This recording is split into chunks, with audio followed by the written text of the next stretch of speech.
రౌండ్స్లో జరిగింది. First round వచ్చేసి secret nomination, second round వచ్చేసి regular nomination face to face.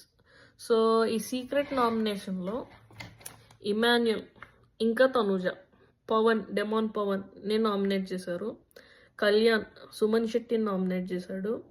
Bharani తనుజాని nominate చేశాడు.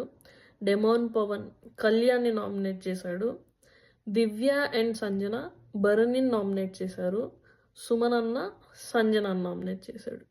సో ఈ సీక్రెట్ నామినేషన్స్లో నాకు భరణి తనుజాని నామినేట్ చేయడము, ఇంకా దివ్య భరణిని నామినేట్ చేయడము కొంచెం షాకింగ్గా అనిపించింది.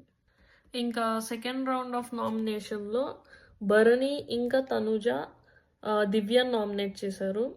సంజన, ఇమాన్యుల్, సుమన్ శెట్టి, దివ్య నలుగురు కలిసి తనుజాని నామినేట్ చేశారు. కళ్యాణ్ డెమాన్ పవన్ని నామినేట్ చేశాడు. డెమాన్ పవన్ ఇమాన్యుల్ని నామినేట్ చేశాడు. కెప్టెన్ రీతు కళ్యాణ్ని, సంజనాని నామినేట్ చేసింది. సో నలుగురు కలిసి తనుజాని నామినేట్ చేయడం అయితే నాకు కొంచెం టార్గెటింగ్ లానే అనిపించింది. వీకెండ్లో ఫ్యామిలీ మెంబర్స్ అందరూ కూడా తనుజాని టాప్ 5లో పెట్టారు, ఎవరి ఫ్యామిలీ మెంబర్స్ వచ్చినా కూడా. సో అందుకని కొంచెం కాంపిటీషన్, తను టఫ్ కాంపిటీషన్ అని ఫీల్ అయ్యి అందరూ తనని నామినేట్ చేశారు అనిపించింది. సో ఫైనల్గా ఈ వీక్ తనుజ, భరణి, డెమాన్ పవన్, కళ్యాణ్, సంజన, సుమన్ శెట్టి వీళ్ళందరూ నామినేషన్స్లో ఉన్నారు.